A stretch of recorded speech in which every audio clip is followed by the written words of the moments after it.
आकाशवाणी दिल्ली प्रस्तुत करता है विशेष फोन इन कार्यक्रम रेडियो डॉक्टर।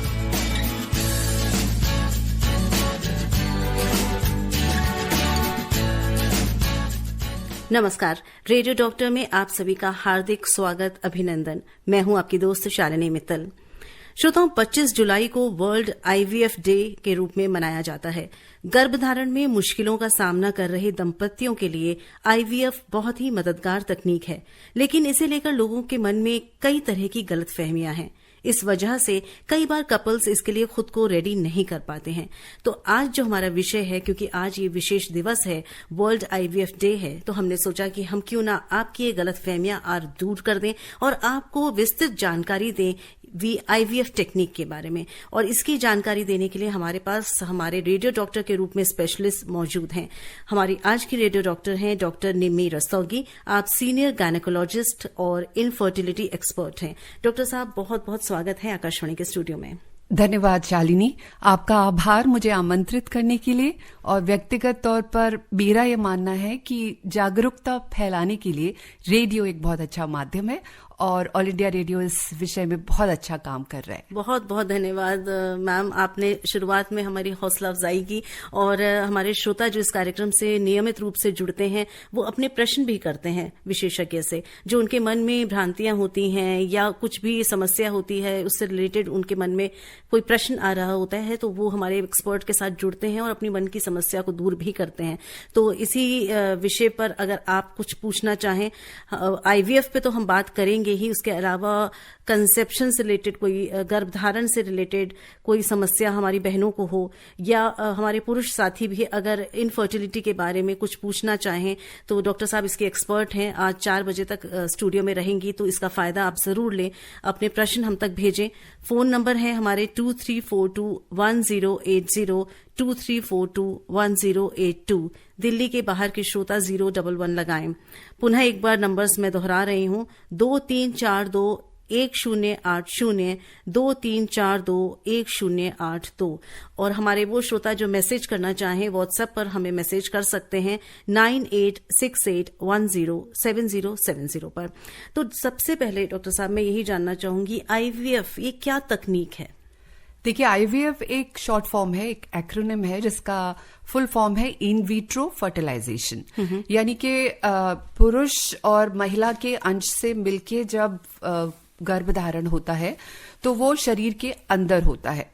लेकिन अगर यही प्रक्रिया यानी कि स्पर्म और एग को हम बाहर मिलाते हैं और उससे भ्रूण बनता है और उस भ्रूण को हम बच्चेदानी में या गर्भाशय में ट्रांसफर कर देते हैं, इस प्रोसेस को हम इन विट्रो फर्टिलाइजेशन कहते हैं। जी, तो आईवीएफ के बारे में आपने बहुत कुछ सुना होगा, पर जो एक सही जानकारी है वो डॉक्टर साहब आज आप तक पहुंचाएंगी। और इस आईवीएफ के अलावा भी बहुत सारी टेक्नोलॉजी हो सकती हैं जो आपको मदद कर सकती हैं बच्चा होने में। तो ये सारी बातें हम जरूर डॉक्टर साहब से करेंगे। तो एक छोटा सा ब्रेक लेंगे और फिर हम लौट कर आते हैं। आप सुनते रहिए रेडियो डॉक्टर। आप सुन रहे हैं विशेष फोन इन कार्यक्रम रेडियो डॉक्टर।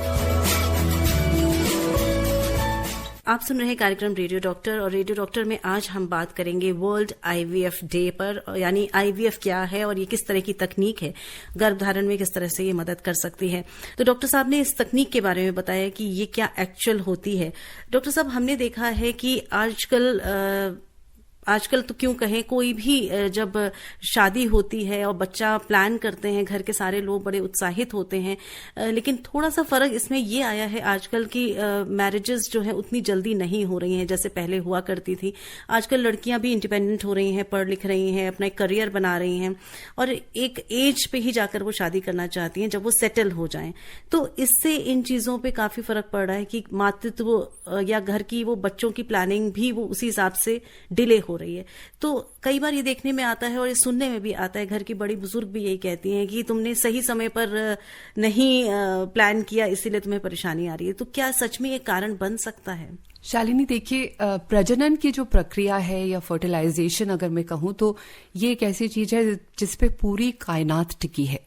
यानी कि सोचिए, कंटिन्यूटी ऑफ लाइफ के लिए एक जनरेशन से दूसरी जनरेशन आने के लिए प्रजनन यानी कि फर्टिलाइजेशन तो होना ही है। ऐसे में हो क्या रहा है विद इंक्रीजिंग आप यूं कह लीजिए कि दुनिया बदल रही है, समाज बदल रहा है, तो बहुत जल्दी शादी का जो पर्पस है वो नहीं सर्व हो रहा है। तो होता यह है कि करियर में लोग इन्वॉल्व होते हैं, अपना पढ़ाई करते हैं, और वैसे भी करना भी चाहिए। स्त्री और पुरुष दोनों को अपनी जिंदगी में अपने करियर को आगे बढ़ाना चाहिए, लेकिन शरीर को तो ये नहीं पता।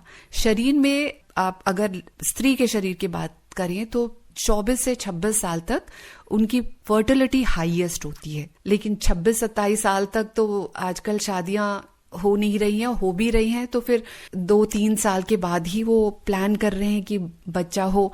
ऐसे में शरीर की अपनी पावर फर्टिलिटी की घटती जाती है, एग्स की संख्या घटती जाती है, एग्स की क्वालिटी घटती जाती है, जिसकी वजह से जब वो एक्चुअली प्लान करते हैं when they are settled in life career, तब वो होता नहीं है। तो एज एक बहुत बड़ा फैक्टर है, स्ट्रेस एक और फैक्टर है, एनवायरमेंटल फैक्टर्स हैं, हार्मोनल फैक्टर्स हैं, ओबेसिटी है, सीडेंट्री लाइफ है।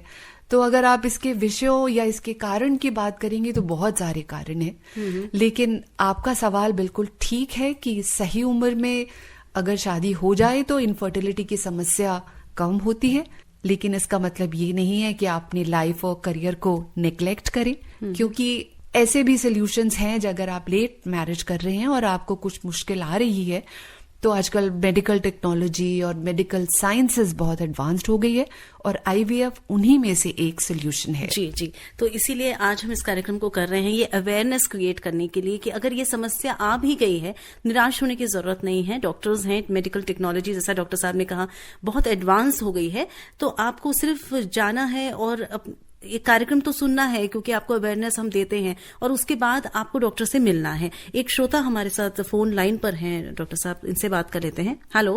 हेलो जी, आप हैं रेडियो डॉक्टर में, अपना नाम बता दीजिए। मेरा नाम कुलदीप है जी। आप प्रश्न करना चाहें कर लीजिए डॉक्टर साहब से। डॉक्टर साहब, गर्भधारण में समस्या हो रही है। शादी को कितने साल हो चुके हैं? 3-4 साल हो गए। क्या आपने कहीं कोई जांच कराई है? यस। क्या समस्या सामने आ रही है? डॉक्टर्स ने क्या डायग्नोसिस दिया है? डॉक्टर ने कहा कि नहीं हो सकते हैं। जी, तो शालिनी, होता यह है कि जब हम जांचें करते हैं तो कई बार पुरुषों में समस्या आती है, कई बार स्त्रियों में पता चलता है कि समस्या है, कई बार दोनों चीजों में। तो अगर मैं आपको एक रफ एस्टिमेट दूं तो 1/3 केसेस में सिर्फ स्त्री में प्रॉब्लम होती है, 1/3 में सिर्फ पुरुष में होती है, और बाकी जो 1/3 है उसमें दोनों में समस्या होती है। तो स्पेसिफिक समस्या का स्पेसिफिक सोल्यूशन है। अगर तो ट्यूब्स बंद हैं तो उसका एक अलग सोल्यूशन है, सर्जिकल सोल्यूशन है, और अगर ट्यूबरकुलोसिस के कारण है तो फिर ऑब्वियसली एंटी ट्यूबरकुलर ट्रीटमेंट है। एंडोमेट्रियोसिस का एक अलग सोल्यूशन है। फाइब्रॉइड्स है, या पीसीओडी आजकल बहुत कॉमन है। पीसीओडी के लिए इंसुलिन रेजिस्टेंस जब होती है तो उसके लिए कुछ दवाइयां होती हैं। तो ये एक जेनेरिक तौर पे हम नहीं कह सकते कि बच्चा नहीं हो रहा तो हम आईवीएफ करा लेंगे। हमें समस्या की जड़ तक जाना है, और उसके बाद उसको समझ के आपको टेलर मेड कस्टमाइज्ड सोल्यूशन देने हैं। जी, तो आपको जवाब मिल गया, बहुत बहुत धन्यवाद। हमें मैसेज भी बहुत सारे आ चुके हैं डॉक्टर साहब। हमें बालू राजड़ लिख रहे हैं बाड़मेर से। मेरा सवाल ये है, पहले तो उन्होंने खंबा गणी लिखा है, खंबा गणी आपको। मेरा सवाल ये है कि आईवीएफ से पैदा होने वाले बच्चे असामान्य होते हैं और उनमें जन्मजात विकार होते हैं, ऐसा हमने सुना है, इसमें कितनी सच्चाई है? नहीं, ये बिल्कुल मिसकंसेप्शन है। आईवीएफ कोई ऐसी प्रक्रिया नहीं है जो जिससे जेनेटिक प्रॉब्लम्स अपने आप पैदा हो जाती हैं। जिस तरह से नॉर्मल एग और स्पर्म मिलते हैं उसी तरह से होते हैं, और वो बच्चे एकदम नॉर्मल होते हैं। बट हाँ, प्रेगनेंसी के दौरान ये प्रेगनेंसी जो आईवीएफ के जरिए होती है उसमें थोड़ा सा एक्स्ट्रा ध्यान रखना पड़ता है, क्योंकि इतनी मेहनत से बच्चा ठहरा है तो हम इसको हाई रिस्क प्रेगनेंसी की कैटेगरी में रखते हैं। थोड़ा फ्रीक्वेंट चेकअप करते हैं और ये देखते हैं कहीं जल्दी अबॉर्शन ना हो जाए। बट ये आप दिमाग से निकाल दीजिए कि जो बच्चे आईवीएफ से पैदा हो रहे हैं वो असामान्य होंगे। नहीं, ऐसा नहीं है। बल्कि और मैं आपको उल्टी बात बताती हूँ कि कई बार आईवीएफ में हम लोग प्री जेनेटिक टेस्टिंग वगैरह करते हैं, जिससे हम एग्जैक्टली पता लगा सकते हैं कि बच्चा कितना हेल्दी है। बट ये सिर्फ स्पेसिफिक केसेस में ही होता है। आमतौर पर जो आपकी अपनी जेनेटिक्स है, जो डीएनए है, जो माँ का और फादर का है, वही बच्चे में आएगा। जी, तो मैं जैसे हम कह रहे थे डॉक्टर साहब कि बहुत सारे मिसकंसेप्शंस हैं आईवीएफ से भी जुड़े हुए और इनफर्टिलिटी ट्रीटमेंट से भी जुड़े हुए। हमारे एक और श्रोता जुड़ गए हैं फोन लाइन पर।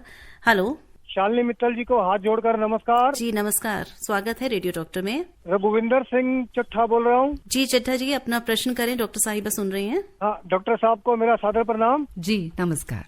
डॉक्टर साहब, पहले तो मेरा सवाल यह है कि हिंदुस्तान में जहाँ पुराना कल्चर अभी भी चल रहा है, पुरानी सोच अभी भी है, आईवीएफ जो है ये इसका सक्सेस रेट कितना है? नंबर 2, इसको करवाने के बाद भी मैंने देखा है कि जो माँ बाप हैं कि या बच्चे हैं वो ये सोचते हैं कि या तो मेरे फादर असली नहीं है या मेरी माँ असली नहीं है। तो ये कंफ्यूजन दूर करने का क्या कोई तरीका है? कृपया आप बताने का कष्ट कीजिएगा। जी, पहली बात तो कंफ्यूजन है ही नहीं, ये भ्रांति है। आप किसी एक्सपर्ट से या जानकार से बात करेंगे तो आपकी भ्रांति दूर हो जाएगी। दूसरी बात, सक्सेस रेट की आपने की, तो हाँ, ये मैं मानती हूं कि आईवीएफ कोई रामबाण नहीं है कि 100 में से 100 केसेस में वो सफल होता है। आईवीएफ की सक्सेस रेट वर्ल्ड ओवर 40 से 45% है। हिंदुस्तान में ये 35 to 40% है।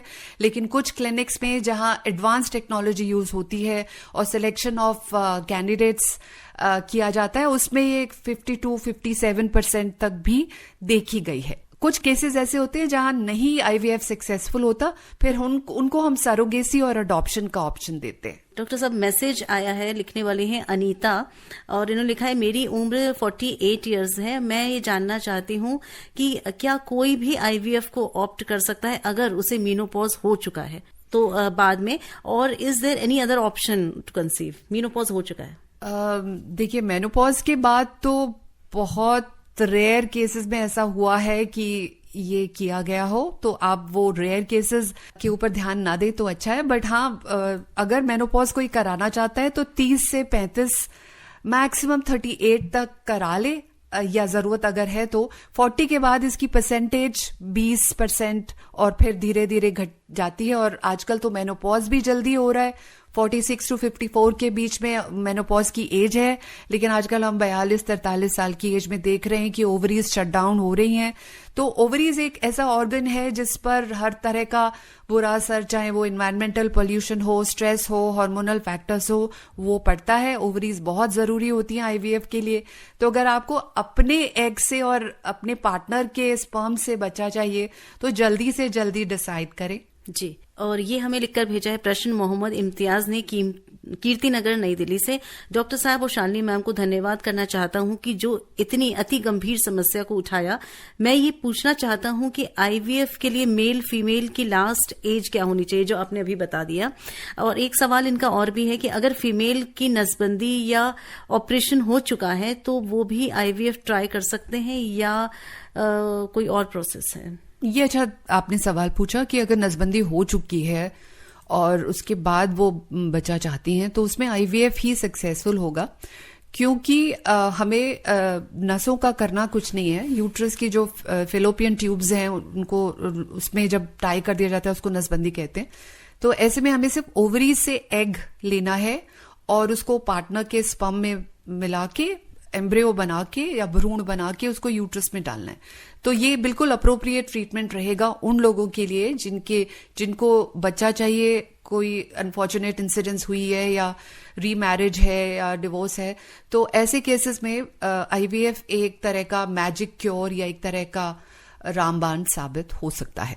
जी, नेहा लिख रही हैं जयपुर से कि मुझे ये बताएं कि हेमोरेजिक एंड एंडोमेट्रियोटिक सिस्ट ये क्या होती है और क्या हम इससे प्रिवेंट कर सकते हैं? तो इससे रिलेटेड तो नहीं है आप? नहीं, ये रिलेटेड है, बिकॉज एंडोमेट्रियोसिस एक मेडिकल कंडीशन है जो ओवरीज को प्रभावित करती है, एडिनोमायोसिस एंड एंडोमेट्रियोसिस। इससे जो है ओवरी की बच्चा या अंडा पैदा करने की क्षमता पे असर पड़ता है। और अगर उसमें हेमरेज हो जाता है उस सिस्ट में तो उसे हेमरेजिक सिस्ट कहते हैं, जो एक तरह का एंडोमेट्रियोटिक सिस्ट ही हो सकता है। तो ऐसे केसेस में आईवीएफ ट्राई किया जा सकता है, बिकॉज हमारे पास 2 ओवरीज होती हैं, ये नहीं कि दोनों में सिस्ट होगा और कुछ ना कुछ रिजर्व ओवरी में रहता है। तो आईवीएफ ऐसे पेशेंट्स के लिए जिनको एंडोमेट्रियोसिस है, हेमोरेजिक सिस्ट है, ये सफल साबित हो सकता है। इन्होंने थोड़ा डिटेल में भी हमें लिखकर भेजा है कि मैं 7 वीक प्रेग्नेंट हूं और मुझे हेमोग्राफिक जो है ये कंडीशन है, सिस्ट है लेफ्ट ओवरी में। एक तो ये उन्होंने लिखा है कितना सेफ है मेरा प्रेगनेंसी, और दूसरी इन्होंने लिखा है कि मेरी सिस्टर है, उसकी उम्र 32 इयर्स है, उसको पीसीओडी है और फैटी लिवर है and she is trying to conceive. तो इन दोनों केसेस में इनका केस सिक्योर है, बिकॉज एक बार आपने कंसीव कर लिया तो फिर ओवरीज बहुत ज्यादा इसमें अड़चन नहीं डालती हैं। लेकिन अगर सिस्ट बहुत बड़ा है, 6 सेंटीमीटर से बड़ा है और लगातार बढ़ता जा रहा है, तो उसका ट्विस्ट होने का खतरा रहता है प्रेगनेंसी में। तो फिर इमरजेंसी में हमें सर्जरी करनी पड़ती है, और अगर एक प्रेग्नेंट वुमन की हम सर्जरी करते हैं तो ऐसे में अबॉर्शन का खतरा मंडराता रहता है। तो अगर इनका सिस्ट छोटा है तो घबराएं ना, प्रेगनेंसी पूरी होने दें, बच्चा होने दें, उसके बाद जाके सर्जरी करवा लें। और अगर बड़ा है तो डेफिनेटली इनको मेडिकल कंसल्टेशन की जरूरत है। जी, हमारे एक श्रोता फोन लाइन पर वेट कर रहे हैं।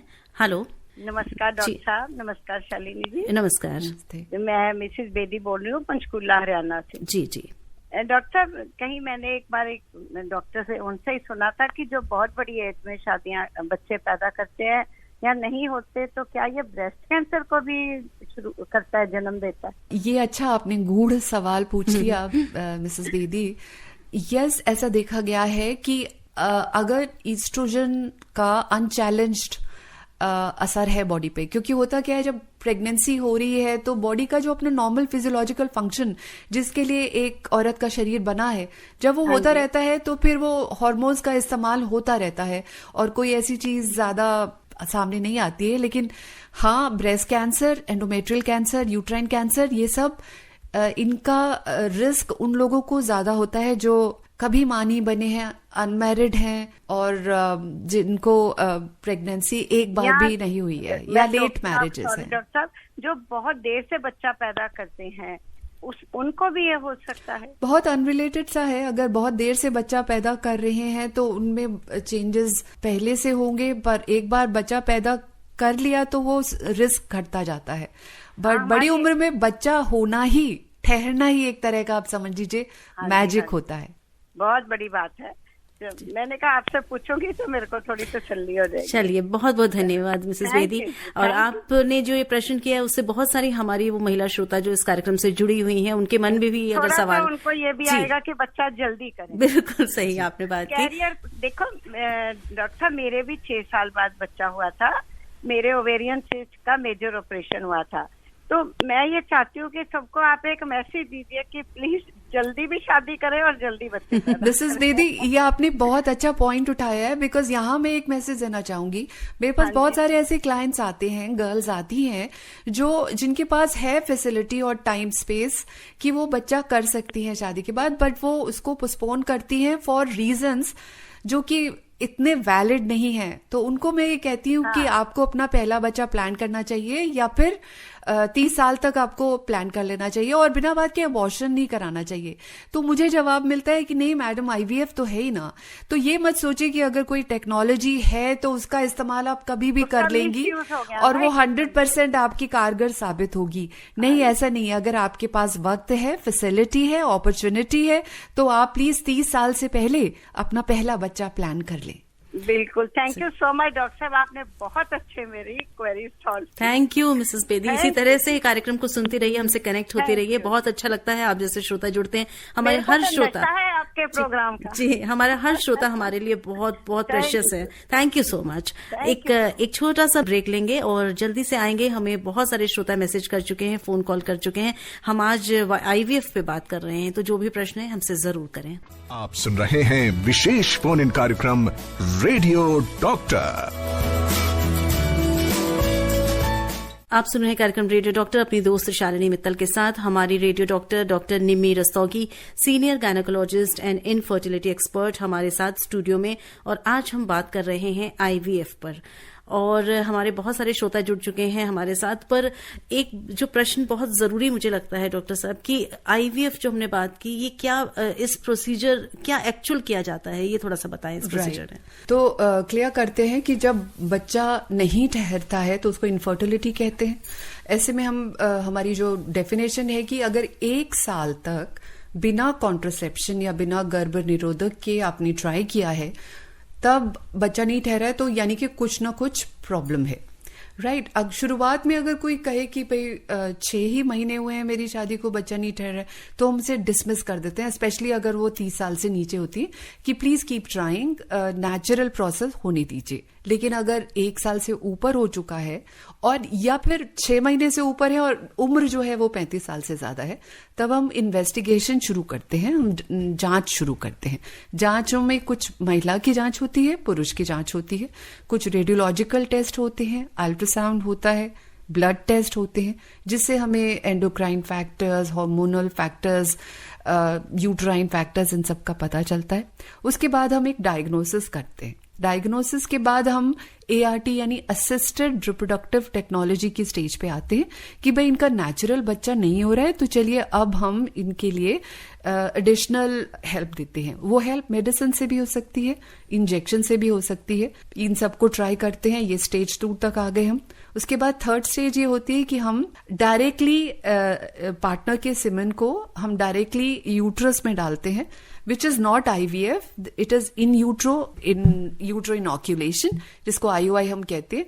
और अगर IUI भी नहीं काम करता है, तब स्टेज आती है IVF की। IVF में कुछ दवाइयां दी जाती हैं जिससे ओवरी स्टिमुलेट होती हैं, एग की फॉर्मेशन होती है, एक की जगह मल्टीपल एग्स हो सकते हैं। और उसके बाद जब वो एग बन जाते हैं तो हम अल्ट्रासाउंड से फॉलिकल मॉनिटरिंग के जरिए देख लेते हैं कि कौन सी ओवरी में कितने अंडे बने हैं। उसके बाद उसको रिट्रीव किया जाता है, एग रिट्रीवल प्रोसेस होता है। उसको फिर लैब सर्कमस्टांसेस, ये जो टेस्ट ट्यूब आप नाम सुनते हैं, ये एक्चुअली लैब प्रोसीजर है। ये एक माइक्रोस्कोपिक प्रोसीजर है जिसमें दिखता कुछ नहीं है, इट्स जस्ट अ टेक्निक जिसको हम टेस्ट ट्यूब बेबी या IVF कहते हैं। फिर हम पार्टनर के स्पर्म को भी बाहर लेके एक स्पर्म उसको आइसोलेट करके, एक जो एग हमारा बना है 1 या 2 या 3, हम उसको मिलाते हैं in lab condition, in vitro माने आउटसाइड। जब वो मिल जाती हैं तो भ्रूण बनते हैं। तो भ्रूण की भी अलग अलग स्टेजेस होती हैं। उसको 3 से 4 से 5 दिन तक ग्रो होने दिया जाता है। यहाँ एम्ब्रियोलॉजिस्ट का रोल होता है। फिर जब वो भ्रूण बन जाते हैं, उसके बाद पेशेंट की चॉइस है कि वो 1 भ्रूण या 2 भ्रूण या 3 एम्ब्रियोज वो यूट्रस में डलवा सकते हैं। नॉर्मली मल्टीपल एम्ब्रियोज डाले जाते हैं, क्योंकि ऐसा होता है कि सक्सेस रेट कहीं एक ही डालो और एक अच्छे से जड़ ना पकड़ पाए, तो इसलिए वो नॉर्मली 2 तो डालते ही हैं, बट ऑन रिक्वेस्ट हम 3 एम्ब्रियो भी डाल सकते हैं। और जो बच जाते हैं, अगर कोई एम्ब्रियो बच गया है या कोई ज्यादा एग्स निकल है, तो उनको हम फ्रीज भी कर सकते हैं। तो जब वो एम्ब्रियोज यूट्रस में डल जाते हैं, तो फिर अब नेचुरल प्रोसेस होता है। जैसे नॉर्मल होता है कि वो इम्प्लांट होता है कि नहीं, IVF प्रोसेस यहाँ खत्म हो जाता है और नेचुरल बॉडी का जो रोल है यहाँ से शुरू होता है। जी, तो डॉक्टर साहब आपने काफी विस्तार से बताया कि एक्चुअली ये प्रोसीजर क्या होता है। इसलिए अक्सर हम जब देखते हैं तो कई बार हम ये पढ़ते भी हैं कि जो IVF से बच्चे हुए हैं वो मल्टीपल होते हैं। तो इसका कारण भी आपने बताया कि मल्टीपल एम्ब्रियोज सक्सेस रेट को देख के ध्यान में रख के ज्यादा डाले जाते हैं, जिससे कि एटलीस्ट एक तो मटेरियलाइज हो जाए, राइट। और जो दवाइयां दी जाती हैं उनका नेचर ये होता है कि वो ओवरीज को हाइपर स्टिमुलेट करती हैं टू एन एक्सटेंट। तो नॉर्मली एक एग प्रोड्यूस होता है हर साइकिल में, एक नेचुरली। लेकिन अब जब दवाइयां ले रहे हैं तो मल्टीपल 2 या 4 या 5, कई बार 9, 10, 12, 15 भी हो सकते हैं। तो उन एग्स को इस्तेमाल किया जाता है, या तो उनको फ्रीज कर लिया जाता है या फिर उनका फर्टिलाइजेशन करके एम्ब्रियोज को फ्रीज कर लिया जाता है और बच्चे के लिए 2 या 3 एम्ब्रियोज हम डाल देते हैं। जी, ये जो आपने फ्रीज की बात की कि कैसे हम एग को फ्रीज कर सकते हैं, ये भी मेरे मन में एक विचार आ रहा है, क्योंकि आजकल बहुत सुन रहे हैं कि जब ज्यादा उम्र में शादी करती हैं महिलाएं, लड़कियां, तो वो कहती हैं कि हम शादी से पहले ही अपना एग फ्रीज करा लेते हैं। तो ये एक ट्रेंड सा मैं सुन रही हूँ, तो ये कहाँ सही है और कितना सक्सेसफुल है? ये एक तरह का मैजिक वर्ड हो गया आजकल गर्ल्स के बीच में। अगर आप पूछें तो कि लेट मैरिज हो रही है, वो बोली नहीं हमने तो एग फ्रीज कराने का भी ऑप्शन रखा है।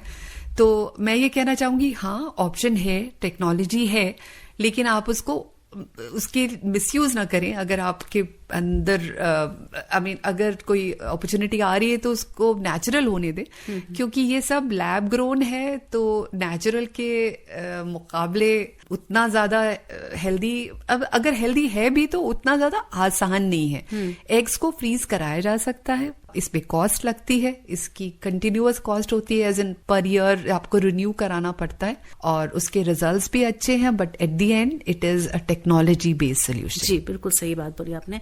एक श्रोता काफी देर से वेट कर रहे हैं डॉक्टर साहब, इनसे बात कर लेते हैं। हेलो जी, रेडियो डॉक्टर की डॉक्टर शालिनी मैम को शालीनता से ही नमस्कार। जी जी नमस्कार। जो डॉक्टर साहिबा तशरीफ लाई है स्टूडियो में, उनको भी नमस्कार। नमस्ते। राजेंद्र बोल रहा हूँ करमपुरा दिल्ली से। मैं जानना ही चाहता हूँ, जैसा कि आपने बताया कि नेचुरल जो पद्धति है हमारी फीमेल की, वो 40 से 45 साल की वो जो है माँ बन सकती है, तो उसके बाद उसको IVF का इस्तेमाल करना पड़ेगा। जानना चाहता हूँ उसकी मैक्सिमम उम्र क्या होगी, कब तक इस्तेमाल कर सकती है, ये तो मेरा सवाल है, मेल और फीमेल दोनों के लिए। और एक छोटा सा सुझाव है मेरा कि हम क्षेत्रफल की दृष्टि से देखें, वर्ल्ड के 7वां हमारा देश है और जनसंख्या वर्ल्ड में नंबर 1, तो मेरा ख्याल है शादी की नौबत नहीं आनी चाहिए, पहले हमने इतने अनाथालय खोल रखे वहीं से बच्चे गोद ले ले। जैसे एक लड़का एक लड़की गोद ले ली, या जिन्होंने शादी की जिनके बच्चे नहीं पैदा हुए वो एक लड़का एक लड़की गोद ली।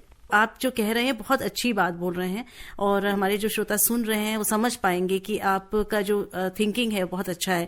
तो मैम जी जी पूरा वर्ल्ड सुनता है, हिंदुस्तान ही नहीं, बिल्कुल सही। भला अगर हो जाए तो उसमें हर्ज क्या है। बिल्कुल सही। और जी आपने प्रश्न किया कि कब तक किया जा सकता है, वैसे मैम बता चुकी हैं, लेकिन मैम एक बार फिर बता दीजिए कि किस एज तक IVF किया जा सकता है। राजेंद्र जी पहले तो बहुत बहुत धन्यवाद, आपने एक बेहतरीन ख्याल, एक बहुत ही इवॉल्व्ड थिंकिंग है आपकी। किसी कपल के अगर बच्चा नहीं है और वो बहुत ज्यादा अफोर्ड नहीं कर सकते हैं, या उनको अपनी जेनेटिक लाइन से इतना ज्यादा ये नहीं है कि हमारा ही खून हो या हमारा ही वंश चले, तो एक बच्चे को गोद लेना एक बहुत ही इवॉल्व्ड और एक बहुत बेहतरीन स्पिरिट का उदाहरण रहेगा। लेकिन आपने जो दूसरा सवाल किया, यहाँ पे मैं आपको रोकना चाहूंगी। आपने ये कहा कि 40-50 साल तक तो नॉर्मल बच्चा हो सकता है, उसके बाद IVF। नहीं, ऐसा नहीं है। IVF तभी तक हो सकता है जब तक औरत के अपने अंदर अंडा बन रहा है और उसका गर्भाशय एक्टिव है और उसको मेनोपॉज नहीं हुआ है। तो बेस्ट एज IVF की 30 से 38 से 40 साल है। उसके बाद धीरे धीरे ये इसका ऑप्शन खत्म होता जाता है। अब आप 2-3% सक्सेस के लिए तो आप 1 से 1.5 से 2 लाख रुपए नहीं खर्च करेंगे। इसलिए मैं यही मैसेज बार बार दे रही हूं कि अगर IVF के लिए मन बन रहा है तो जितना जल्दी आप डिसाइड करेंगे उतनी बेहतर आपकी सक्सेस रहेगी। जी अनिल यादव हमको मैसेज कर रहे हैं डॉक्टर साहब, अम्बेडकर नगर यूपी से। I am blessed with twin baby boys through IVF, they are healthy, thank you so much for this programme. तो कॉन्ग्रेचुलेशंस अनिल जी, एंड हमें खुशी है मैम कि इनके ट्विन बॉयज हुए हैं IVF के जरिए। और ये हमको लिखकर भेजा है रानू मनोज कुमार जायसवाल जी ने, झिरनिया खरगोन मध्य प्रदेश से। इन्होंने लिखा है कि मेरे घर में मेरी भाई की शादी को 10 साल हो गए हैं, लेकिन अभी तक कोई संतान नहीं हुई है, और उन्होंने शुरू में थोड़ा प्रोटेक्शन लिया, लेकिन अब वो गर्भ नहीं ठहर रहा है। 40 से ज्यादा उम्र हो चुकी है, तो क्या IVF सही रहेगा? मेरे ख्याल से यहाँ पर एक बहुत इंपॉर्टेंट मैसेज ये भी जाना चाहिए कि प्लीज भगवान भरोसे ना बैठें। अगर 1 साल तक आपने गर्भनिरोधक का इस्तेमाल किए बिना आपस में रहे हैं साथ और बच्चा नहीं ठहरा है, तो ऑब्वियसली कोई ना कोई इशू है, कोई ना कोई प्रॉब्लम है, और वो अपने आप ठीक हो जाएगी ये ना सोचे। कम से कम एक कंसल्टेशन तो लें, डॉक्टर से बात तो करें, ताकि आपके चांसेस ऑप्टिमाइज हो सके। तो अगर आप ऐसे इंडेफिनेटली वेट करते रहेंगे तो फिर आपकी सक्सेस रेट भी घटती जाएगी, पॉसिबिलिटी घटती जाएंगी, बॉडी भी आपका साथ नहीं देगी, और फिर आप डॉक्टर्स पर इल्जाम लगाएंगे कि हमारा IVF फेल हो गया।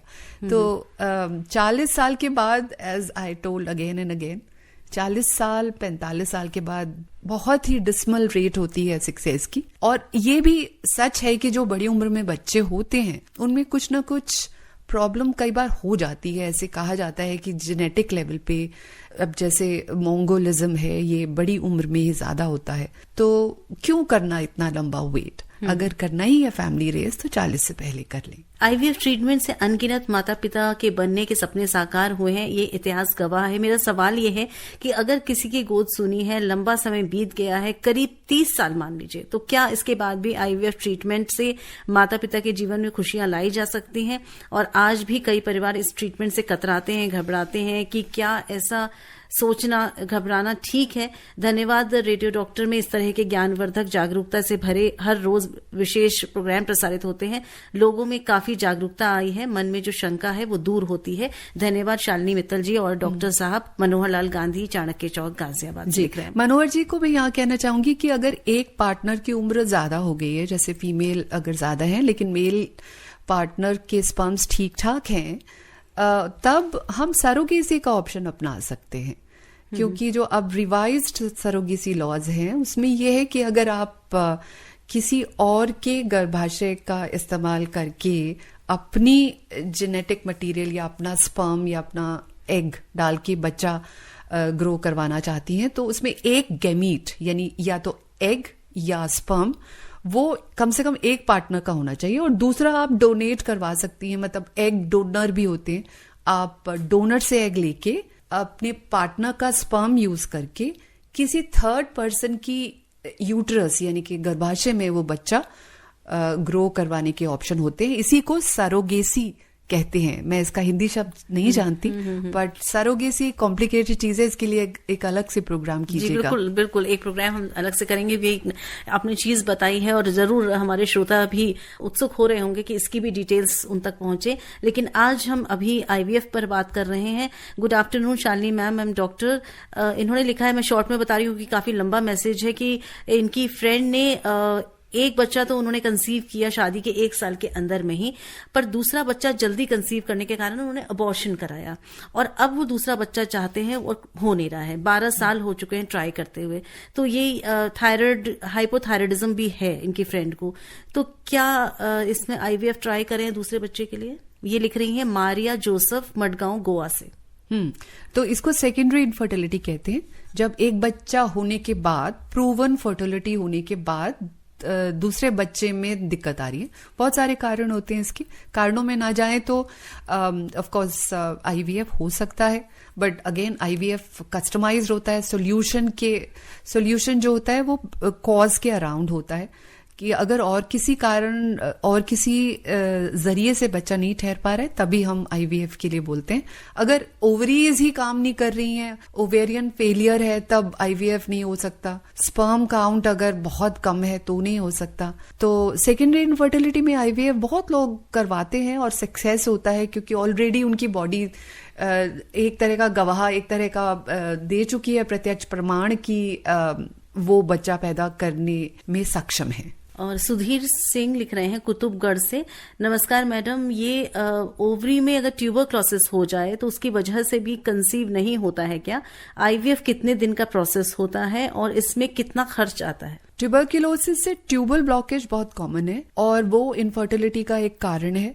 तो ट्यूबरकुलोसिस वाले केसेस में हम एंटी ट्यूबरकुलर ट्रीटमेंट देते हैं जो मेडिसिन के जरिए होता है, और कई बार बहुत अच्छे रिजल्ट्स होते हैं। एटीटी यानी एंटी ट्यूबरकुलर ट्रीटमेंट देने के बाद बहुत सारे लोग अपने आप नेचुरली कंसीव कर जाते हैं, लेकिन कई बार ट्यूब्स ब्लॉक होने की वजह से अगर वो ट्यूब खुल भी जाती हैं ट्रीटमेंट के बाद तो उनकी फंक्शनैलिटी इतनी अच्छी नहीं होती है। तो बहुत सारे केसेस में फिर आईवीएफ करना पड़ता है और वो सफल भी हो जाता है, क्योंकि आईवीएफ में ट्यूब को हम बाईपास कर रहे हैं, ट्यूब का कोई रोल ही नहीं है। ऐसा ही मिलता जुलता सा एक प्रश्न और है, लिखने वाले हैं अनमोल गुप्ता, और लिख रहे हैं कि शादी को 9 साल हो गए हैं, वाइफ की एक ट्यूब ब्लॉक है, हमें क्या करना चाहिए? वाइफ की एज 30 इयर्स है, हस्बैंड की 37।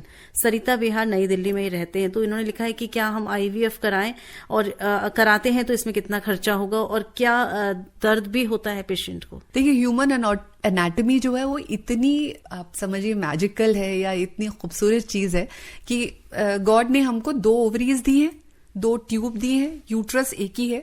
तो अगर एक ट्यूब ब्लॉक है तो दूसरी ट्यूब काम कर सकती है। होता क्या है, नेचुरली जब फिजियोलॉजिकल मेंस्ट्रुअल साइकिल होता है तो उसमें कई बार एक में अंडा बनता है, कई बार दूसरी ओवरी में बनता है। तो इनके चांसेस 50% हो गए हैं नेचुरल कंसेप्शन के, लेकिन हो सकते हैं। अब अगर दूसरी ओवरी भी थोड़ी कम फंक्शन कर रही है तो वो आराम से आईवीएफ करवा सकते हैं। लेकिन अगर ट्यूबल ब्लॉकेज एक साइड है तो उसको खुलवाने के बहुत सारे तरीके हैं। उसका ट्रीटमेंट एक अच्छे गायनेकोलॉजिस्ट के पास हो सकता है, तो ट्यूब खुलवा लीजिए, उसके बाद आप नेचुरली आपकी वाइफ कंसीव कर सकती है। कॉस्ट की जहां तक बात आई, कई लोगों ने कॉस्ट पूछा है। कॉस्ट अलग अलग शहरों में अलग अलग है, डिपेंडिंग ऑन क्लिनिकल फैसिलिटी। और सरकारी हॉस्पिटल्स कुछ ही ऐसे हैं जो ये ट्रीटमेंट ऑफर करते हैं। आईवीएफ में कुछ महंगी दवाइयां इस्तेमाल होती हैं, कुछ उपकरण ऐसे हैं जो इंस्ट्रूमेंट्स जो महंगे होते हैं। एम्ब्रियोलॉजिस्ट हैं जो कम है इंडिया में, अब मतलब उनकी भी एक कंट्रीब्यूशन बहुत जरूरी होता है। तो आईवीएफ प्रोसेस आप समझ लीजिए अलग अलग शहरों में आप लोएस्ट से लोएस्ट फिगर ले तो 1.5 लाख, 1.5 लाख से लेकर 2.5 से 3 lakh depending on your case and severity, ये इसमें कॉस्ट आती है। तो आप सुन रहे कार्यक्रम रेडियो डॉक्टर, और रेडियो डॉक्टर में हमारी आज की रेडियो डॉक्टर हैं doctor Nimmi Rastogi, senior gynaecologist and infertility expert. और डॉक्टर साहब ने बहुत सारी बातें बताई हैं इनफर्टिलिटी से रिलेटेड, आईवीएफ से रिलेटेड। हम छोटा सा ब्रेक लेकर वापस आते हैं और आपके जितने भी प्रश्न अभी बाकी हैं वो जरूर आप फटाफट पूछ लें। मैसेजेस बहुत सारे आ चुके हैं, मिलते हैं आपके प्रश्नों के साथ। आप सुन रहे हैं विशेष फोन इन कार्यक्रम रेडियो डॉक्टर। आप सुन रहे हैं कार्यक्रम रेडियो डॉक्टर, और हमारे बहुत सारे श्रोता हमारे साथ इस कार्यक्रम में जुड़े हुए हैं और इस कार्यक्रम की तारीफ कर रहे हैं, डॉक्टर साहब की तारीफ कर रहे हैं कि बहुत अच्छे से, बहुत विस्तार से डॉक्टर साहब ने बहुत क्लियर तरीके से उनकी जो जितनी भी समस्याएं थी उनका सुझाव देकर और सही एडवाइस दी है उन्होंने, और वो काफी खुश हो रहे हैं डॉक्टर साहब। आलोका लिख रही है नोएडा से, very informative programme. I am also suggesting to young generation to get married timely and complete your family in time। ये इनका सजेशन है और ये डॉक्टर साहब ने भी ये सजेशन दिया। इसके अलावा हमें लिखकर भेजा है एक हमारी श्रोता है, उन्होंने लिखा है, काफी लंबा इन्होंने मैसेज लिखा है, मैं शॉर्ट में बता रही हूँ। पूजिता है, इन्होंने लिखा है कि माई एज इज 32 ईयर्स और मेरे हस्बैंड की एज भी 32 है। I have low AMH level 1.75 and my husband has low sperm count and motility. साथ ही साथ इन्होंने ICSI का भी जिक्र किया है डॉक्टर साहब। तो यहाँ मेल फैक्टर की भी बात कर लेते हैं। AMH एक्चुअली फीमेल फैक्टर है, ये मार्कर है एक तरह का जो कि ये बताता है कि आपकी ओवरीज कितनी अच्छी तरह से फंक्शन कर रही हैं। एंटी मलेरियल हार्मोन बोलते हैं इसको। इसकी नॉर्मल वैल्यू 3 to 5 के बीच में होती है। अगर 2 to 3 के बीच में है तो हम कह सकते हैं कि आपकी फर्टिलिटी बॉर्डर लाइन है, लेकिन अगर ये 1 से नीचे है तो बहुत मुश्किल हो जाता है। तो इनका 1.75 इन्होंने लिखा है। हाँ, तो कुछ दवाइयां हैं ऐसी जो ये एटलीस्ट 3 months तक ट्राई करें, जिससे AMH लेवल थोड़ा बढ़ सकता है, लेकिन बहुत ज्यादा इंप्रूवमेंट नहीं होता है। लो AMH में IVF की सलाह दी जाती है और दवाइयों के जरिए एग्स को, ओवरीज को स्टिमुलेट करके एग बनाया जाता है। जहां तक मेल फैक्टर ऑफ इनफर्टिलिटी का सवाल है तो 1/3 केसेस में मेल फैक्टर होता है, यानी उनका स्पर्म काउंट कम है, सीमन ठीक ठाक होता है, तो भी कई बार मोटिलिटी कम होती है या अबनॉर्मल सेल्स ज्यादा होते हैं। तो ऐसे केसेस में कई सारी दवाइयां हैं, एंटीऑक्सीडेंट्स हैं और बहुत सारे ऐसे न्यूट्रास्यूटिकल्स हैं जिससे स्पर्म की क्वालिटी, सीमन की क्वालिटी बढ़ाई जा सकती है। लेकिन कई बार बिल्कुल ही लो काउंट होता है, like less than 5 or 2 million. तो उस केस में ICSI इंट्रासाइटोप्लाज्मिक स्पर्म इंजेक्शन किया जाता है, यानी एक एग आइसोलेट कर एक स्पर्म को आइसोलेट करके उसको सेल मेम्ब्रेन के अंदर डाल दिया जाता है। ये एक बहुत माइक्रोस्कोपिक प्रोसीजर है, ये हर जगह नहीं होता है, ये एडवांस लैब्स में होता है और इसके रिजल्ट्स अच्छे होते हैं। जी, तो आपने ये बताया कि ये एक बहुत एडवांस टेक्नोलॉजी है, माइक्रोस्कोप के अंदर की जाती है। तो मैं ये जानना चाहूंगी कि और क्या क्या नई टेक्नोलॉजी अभी आई हैं जो अवेलेबल हैं, हमारे जितने भी सुनने वाले हैं उनको ये बताइए। चलिए, आपको जान के खुशी होगी कि जिस तरह से नॉर्मल सोसाइटी में टेक्नोलॉजी का इस्तेमाल हो रहा है, उसी तरह से रिप्रोडक्टिव मेडिसिन या साइंसेस में भी टेक्नोलॉजी का इस्तेमाल हो रहा है।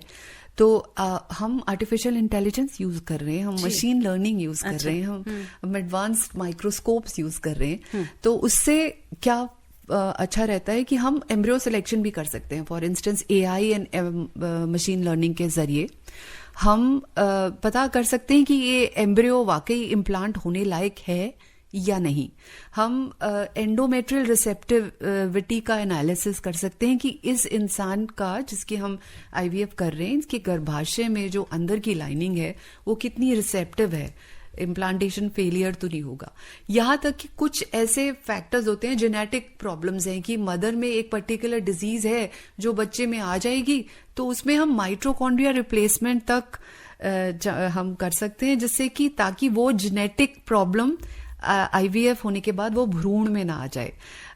हम लोग नॉन इन्वेसिव प्रीनेटल स्क्रीनिंग कर सकते हैं, जेनेटिक टेस्टिंग कर सकते हैं एक भ्रूण की, यानी कि वो भ्रूण जो हम अंदर डालने वाले हैं उसकी हम जेनेटिक टेस्टिंग करके बता सकते हैं कि ये पूरी तरह से स्वस्थ है या नहीं। तो हम अपनी सक्सेस रेट को बढ़ाने के लिए और एक हेल्दी एम्ब्रियो ट्रांसफर करने के लिए और एक लाइव बर्थ रेट को इम्प्रूव करने के लिए बहुत सारी टेक्नोलॉजी इस्तेमाल कर रहे हैं, इसीलिए सक्सेस रेट ग्लोबली भी और इंडिया में भी बढ़ती जा रही है। जी, और बहुत खुशी की बात है डॉक्टर साहब कि इतनी टेक्नोलॉजी एडवांसमेंट हुआ है और आपने बताया एआई भी यूज हो रहा है, और अब हम उम्मीद कर सकते हैं, जैसे हमारे एक श्रोता ने डाउट कहा था कि सक्सेस रेट नहीं होती है या क्या सक्सेस रेट होती है, तो अब जैसा आप बता रही हैं तो हमें लगता है सक्सेस रेट और बच्चा होने का और साथ ही साथ बीमारियां कम होने का ये काफी बढ़ गया। बहुत सारी फील्ड्स भी यहाँ मिल रही है ना, जैसे आप सोचिए कल्चर मीडिया जो हम आज से 10 साल पहले इस्तेमाल करते थे वो अब बहुत ज्यादा इम्प्रूव हो चुका है। अब हम इंजीनियर्स और बायो टेक्नोलॉजिस्ट की भी मदद ले रहे हैं, तो ये एक ऐसी फील्ड है जहाँ पे सबका समागम हो रहा है। अब क्योंकि ये कंटिन्यूटी ऑफ लाइफ और एक तरह की हमारी रेस को आगे बढ़ाने की एक तरीका है, तो इसका एक मिसयूज भी हो सकता है। आपने सुना होगा designer babies and CRISPR knife, तो वो अभी फिलहाल बैन है, लेकिन जेनेटिक सिलेक्शन की भाई हमें लड़का ही लड़का चाहिए या हमें लड़की चाहिए या हमें नीली आंख चाहिए, हमें ब्लॉन्ड चाहिए, तो ये सब पॉसिबिलिटी थ्योरेटिकली है, लेकिन एथिकल कितना है ये तो मैं और आप दोनों जानते हैं। इसलिए बहुत सारी रेगुलेशंस हैं इस प्रोसेस में जो कि फॉलो की जानी चाहिए। बिल्कुल बिल्कुल सही कहा, फॉलो की जानी चाहिए, क्योंकि बात यही है कि हेल्दी होना चाहिए बच्चा, और नेचुरल जितना क्लोज टू नेचुरल हो उतना अच्छा है। डॉक्टर साहब, गुड आफ्टरनून डॉक्टर साहब and madam Shalini ji, thanks for your initiative episodes. My question is regarding today's subject, that how much cost involves in this process and is it available in government hospitals? ये इनका प्रश्न है, लिखने वाले हैं मोहम्मद इब्राहिम। जी देखिए, जितने भी टियर 1 सिटीज हैं, उनके जितने भी टर्शरी केयर हॉस्पिटल्स हैं, वहां सब जगह आईवीएफ के डिपार्टमेंट्स हैं, आईवीएफ फैसिलिटी उपलब्ध है और बहुत ही मिनिमल कॉस्ट में आपका हो जाएगा। कॉस्ट में इसलिए कह रही हूँ कि कुछ दवाइयां इतनी महंगी हैं जो शायद हमें बाहर से पेशेंट से मंगवानी पड़े, अदरवाइज डॉक्टर की फी या लैब की फी नहीं लगती है। लेकिन अगर आप प्राइवेट सेटअप में कराती हैं और डेजिग्नेटेड सेंटर में जहां सिर्फ आईवीएफ ही होता है या इनफर्टिलिटी ट्रीटमेंट होता है, तो वहां 1.5 से 2 लाख रुपए में दिल्ली जैसे शहर में हो सकता है। बहुत से कॉम्पिटिटिव रेट्स भी हैं, कुछ लोग ईडब्ल्यूएस को डिस्काउंट देते हैं। कई बार बहुत माइनर सी प्रॉब्लम होती है, उन केसेस में जल्दी से ओव्यूलेशन हो जाता है और एग निकल जाता है, तो उनकी कॉस्ट कम हो जाती है। तो सिवियरिटी पे भी डिपेंड करता है, बट इट इज अफोर्डेबल। जी, और ऐसा ही इस सिमिलर प्रश्न है सुशील ठाकुर दिल्ली से, आईवीएफ में कितना एक्सपेंस होता है, तो ये हमने अभी कवर कर लिया। ये प्रश्न हमको लिखकर भेजा है, लिखने वाले का नाम मुझे नहीं दिख रहा है, पर इन्होंने प्रश्न जो किया है कि क्या आईवीएफ में डिलीवरी नॉर्मल हो सकती है, बहुत इंपॉर्टेंट प्रश्न है। बहुत अच्छा सवाल है। आईवीएफ क्योंकि हाई रिस्क प्रेगनेंसी में आता है, देखिए आईवीएफ खत्म हो गया उस स्टेज तक जब तक उन्होंने एम्ब्रियो डाल दिया, इम्प्लांट हो गया, यूरिन प्रेगनेंसी टेस्ट पॉजिटिव आ गया। अब काम आता है, अब जो रोल आता है अब गायनेकोलॉजिस्ट का आता है। ऑफ कोर्स आईवीएफ स्पेशलिस्ट भी प्राइमरीली गायनेकोलॉजिस्ट होते हैं, लेकिन अब बेसिक ओबीजीवाइन का काम आता है कि वो पूरा जैसे नॉर्मल प्रेगनेंसी में एंटीनेटल चेकअप्स होते हैं, इंजेक्शंस लगते हैं, जांचें होती हैं, वो सब की जाती हैं, लेकिन थोड़ा और ज्यादा मुस्तैदी से की जाती हैं ताकि अबॉर्शन ना हो जाए, किसी तरह का कोई कसर ना रह जाए। इतनी मुश्किल से इतनी टेक्नोलॉजी यूज करके बच्चा ठहरा है, तो अक्सर पेशेंट खुद ही कह देते हैं कि ये हम सिजेरियन के लिए ऑप्ट कर रहे हैं, और caesarean is almost like 90% cases में सिजेरियन होता है, बट सिजेरियन भी इतना सेफ है कि बेटर रहता है, और कोई एब्नॉर्मैलिटी या किसी तरह का कोई अलग अंतर नॉर्मल बच्चे में और आईवीएफ बच्चे में नहीं होता है। जी, ये प्रश्न किया था मोहम्मद इम्तियाज जी ने कीर्तिनगर से। इनका एक प्रश्न हम पहले ले चुके थे और मुझे नाम मिल गया इनका। तो बहुत बहुत धन्यवाद हमारे सभी श्रोताओं को प्रश्न करने के लिए, कार्यक्रम से जुड़ने के लिए। और आपका बहुत बहुत धन्यवाद हमारी रेडियो डॉक्टर निमी रस्तोगी। आप सीनियर गायनेकोलॉजिस्ट हैं, इनफर्टिलिटी एक्सपर्ट हैं, और आज इस विशेष दिवस पर आपने इतनी ढेर सारी जानकारी हमें इनफर्टिलिटी और IVF के बारे में दी, तो बहुत बहुत धन्यवाद। और हमारे सभी श्रोताओं को ये हम कहना चाहेंगे कि अगर आप कुछ फीडबैक देना चाहते हैं, कार्यक्रम के बारे में हमें कुछ लिखना चाहते हैं, विस्तार से भी लिख सकते हैं। हमारी ईमेल आईडी है healthairdelhi@gmail.com। अब कार्यक्रम समाप्त करने का समय हो रहा है, तो आप अपनी दोस्त शालिनी मित्तल को अब इजाजत दीजिए और मेरा नमस्कार स्वीकार करिए। और डॉक्टर साहब, आपको धन्यवाद और नमस्कार। धन्यवाद, आप सबका भी धन्यवाद। अभी आप आकाशवाणी दिल्ली से विशेष फोन इन कार्यक्रम रेडियो डॉक्टर सुन रहे थे। कार्यक्रम की प्रस्तुतकर्ता थी शालिनी मित्तल।